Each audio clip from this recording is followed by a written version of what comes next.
나이가 드니 사람이 무섭다. 잘해줄수록 만만하게 본다.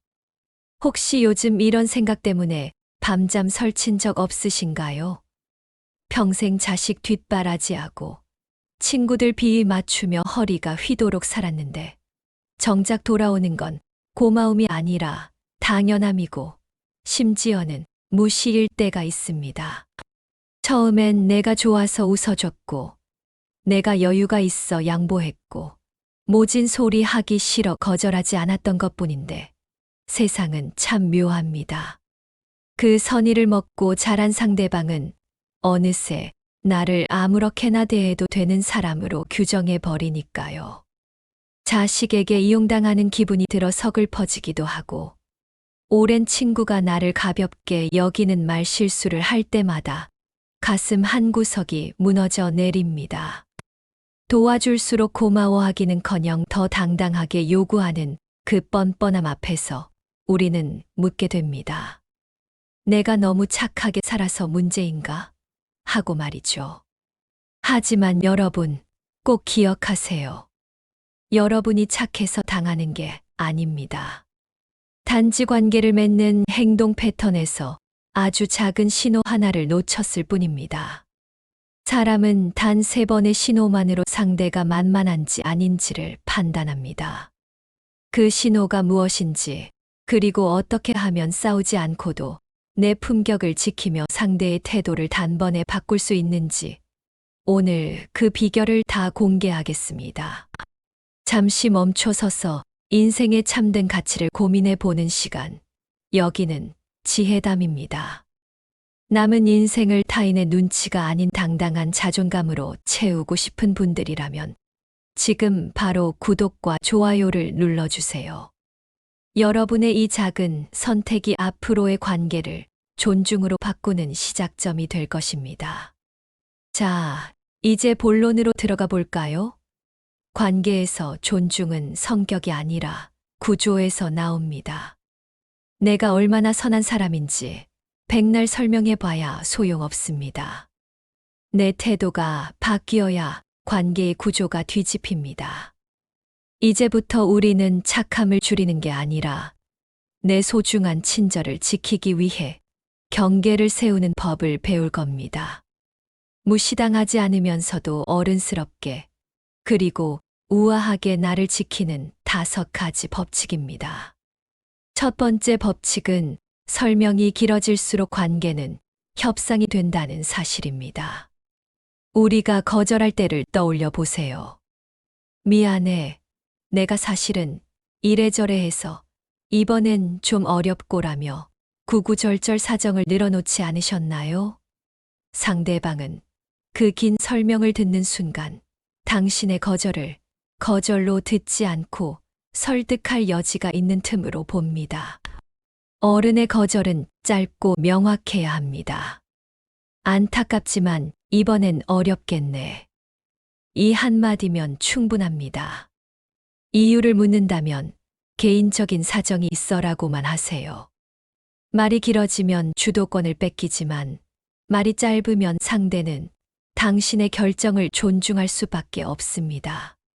두 번째, 따지지 말고 행동을 줄이십시오. 말로 싸워서 이기는 건 하수입니다.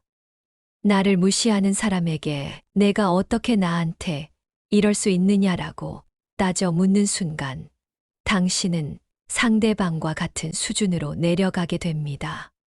진정으로 강력한 메시지는 조용한 거리두기에서 나옵니다. 연락의 횟수를 줄이고 먼저 제안하던 것을 멈추고 나에게 할당했던 에너지를 거둬들이세요. 행동이 줄어들면 상대는 본능적으로 위기감을 느낍니다. 따지는 것은 피곤한 논쟁을 낳지만 거리두기는 조용한 경외감을 만듭니다. 세 번째는 감정이 아니라 기준으로 대하는 것입니다. 기분 좋을 때는 다 들어주고 기분 나쁠 때만 화를 내는 건 존중받지 못하는 지름길입니다. 일관성이 있어야 존중이 생깁니다. 나는 아무리 친해도 돈 거래는 안 해. 나는 저녁 9시 이후에는 통하지 않아 같은 나만의 명확한 기준을 세우세요. 상대가 이 선을 넘으려 할 때 감정 섞인 화를 내는 게 아니라 그건 내 기준에 어긋나는 일이야라고 담담하게 말하는 겁니다. 일관된 기준을 가진 사람은 누구도 함부로 건드리지 못합니다. 네 번째, 언제든 가능한 사람이 되지 마십시오.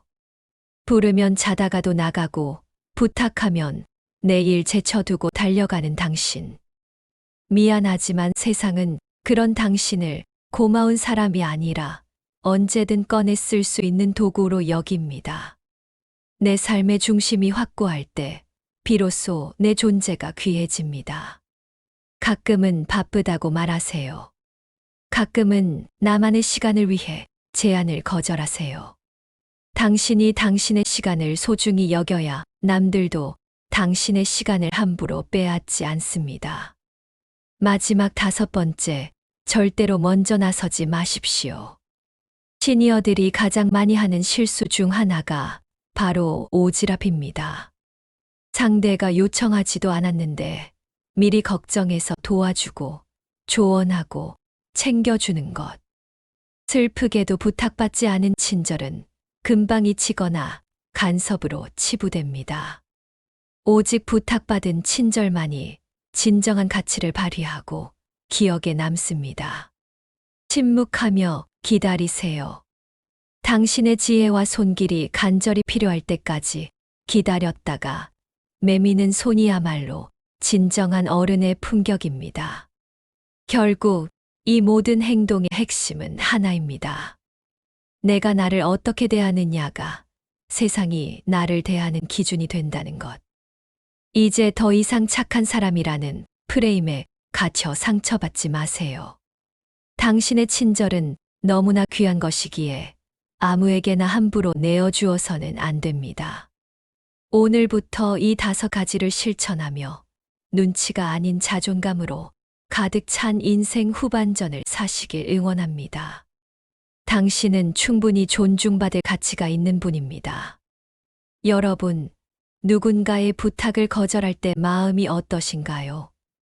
혹시 미안해서 상대가 서운해할까봐, 혹은 내가 나쁜 사람처럼 보일까봐 심장이 두근거리지는 않으십니까?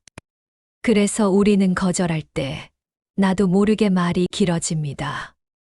어휴, 내가 오늘 사실은 손주를 보러 가기로 약속이 되어 있는데 어제부터 몸살 기운도 좀 있고 또 마침 남편이 일찍 들어온다고 해서 이런 식으로 구구절절 사정을 늘어놓게 되죠. 하지만 여러분, 냉정하게 들리시겠지만 꼭 아셔야 합니다. 상대방이 당신의 사정을 다 듣고 아, 정말 바쁘시구나. 안 되겠네. 라고 물러날 것 같나요? 천만의 말씀입니다.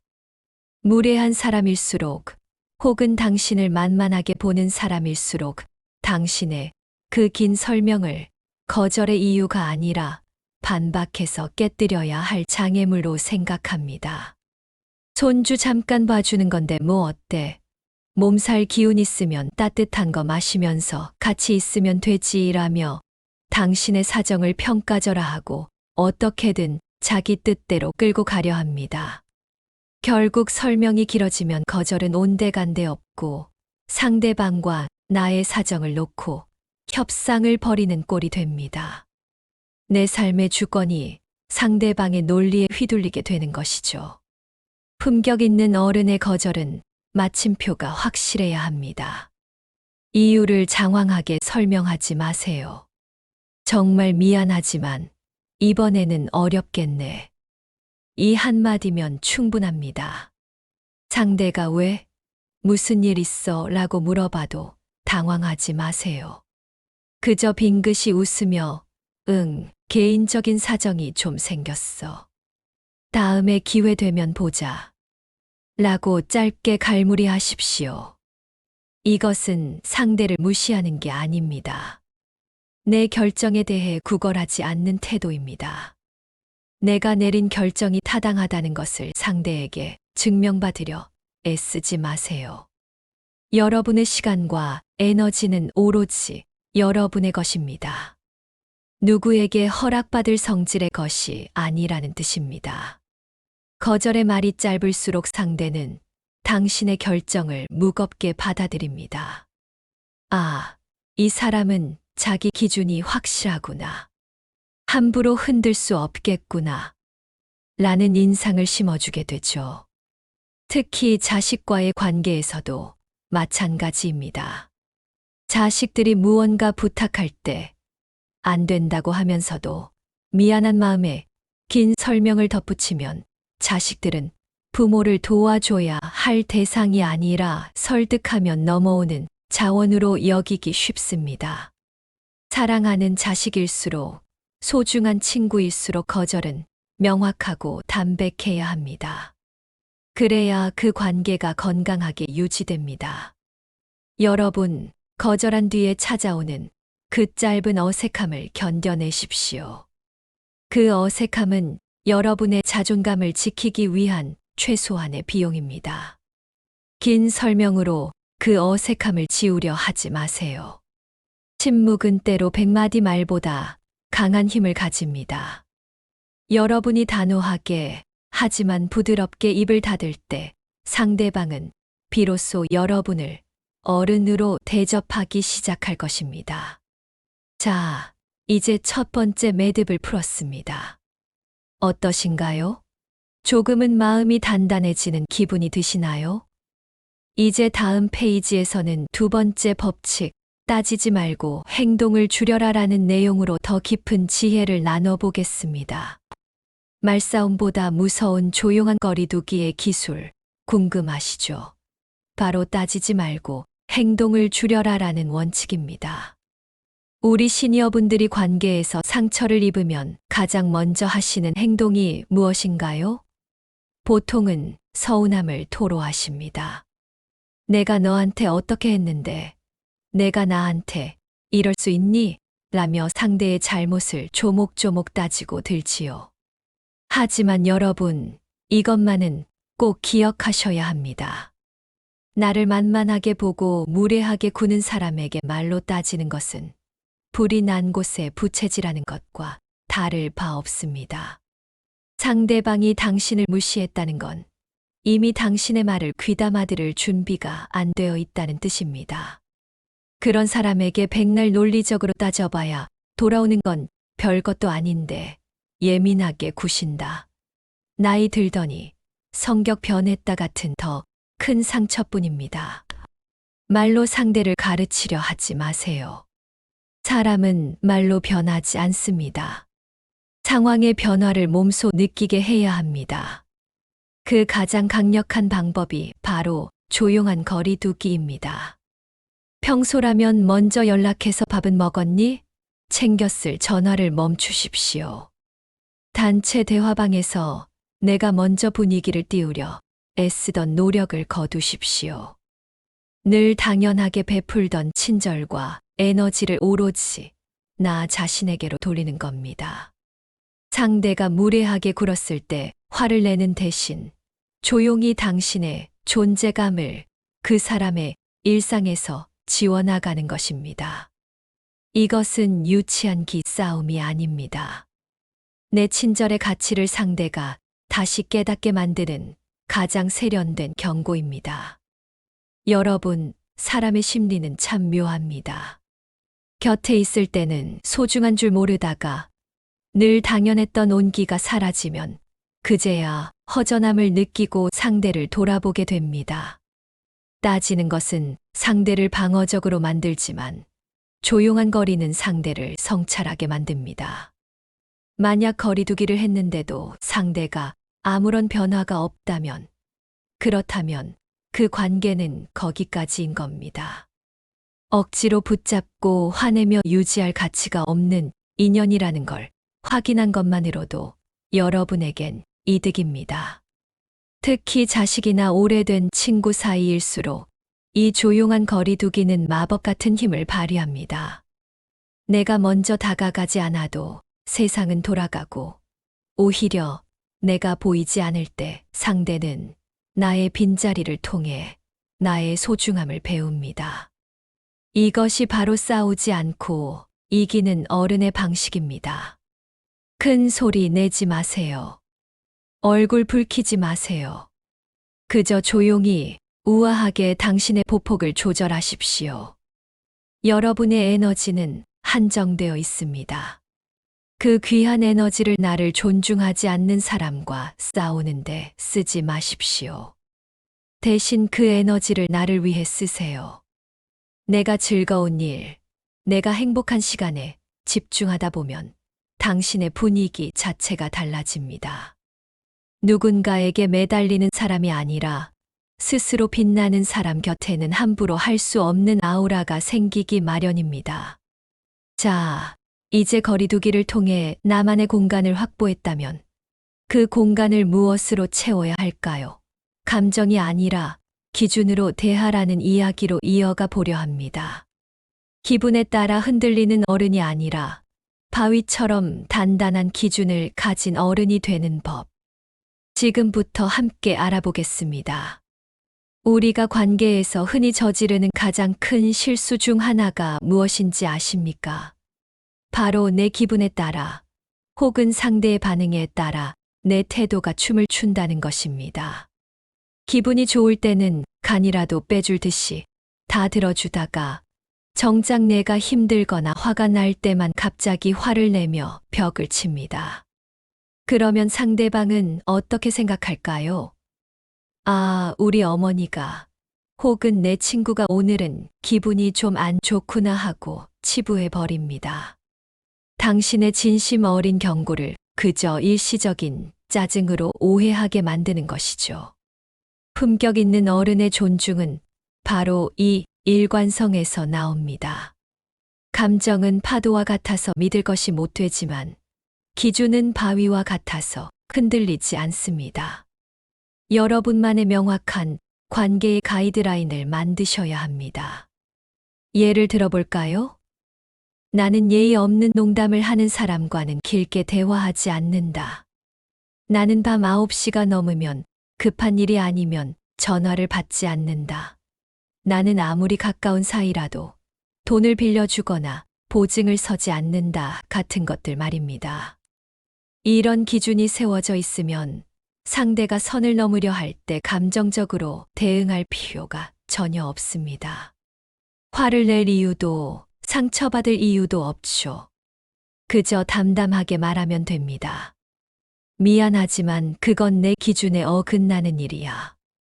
혹은 나는 이런 대화 방식은 불편해. 다음에 다시 이야기하자. 라고 말이죠. 여기서 핵심은 목소리 톤입니다. 날카롭게 쏘아붙이는 것이 아니라 마치 오늘의 날씨를 전하듯 차분하고 단호하게 말하는 것입니다. 사람들은 의외로 감정적인 사람보다 기준이 명확한 사람을 훨씬 더 어려워하고 존중합니다. 감정적인 사람은 달래거나 비위를 맞추면 조종하기 쉽지만 자기만의 철칙이 있는 사람은 함부로 건드릴 수 없다는 것을 본능적으로 알기 때문입니다. 일관된 기준을 보여주는 것은 상대에게 나를 대할 때는 이 선을 넘지 말라는 이정표를 세워주는 것과 같습니다. 이 이정표가 확실할 때 비로소 무례함이 발붙일 틈이 사라집니다. 특히 자식들이나 손주들과의 관계에서도 이 기준은 반드시 필요합니다. 할머니는 약속을 어기는 건 싫어해. 엄마는 말없이 집에 찾아오는 건 곤란하단다라고 미리 기준을 공표해 두세요. 처음에는 섭섭해할지 몰라도 시간이 지나면 그것이 서로의 영역을 존중하며 오래 갈 수 있는 유일한 길임을 깨닫게 될 것입니다. 착하다는 소리를 듣기 위해 내 기준을 허물지 마세요. 착함보다 무서운 것은 단단함입니다. 자, 이제 나만의 기준을 세우는 법을 배웠다면 이제 네 번째 법칙으로 나아갈 차례입니다. 언제든 가능한 사람이 되지 말라는 원칙입니다. 내가 늘 그 자리에 있을 거라는 확신이 상대에게 생기는 순간 당신의 가치는 어떻게 변할까요?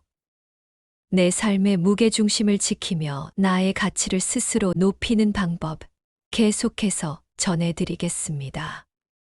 여러분, 혹시 전화기만 울리면 자다가도 벌떡 일어나 받으시나요?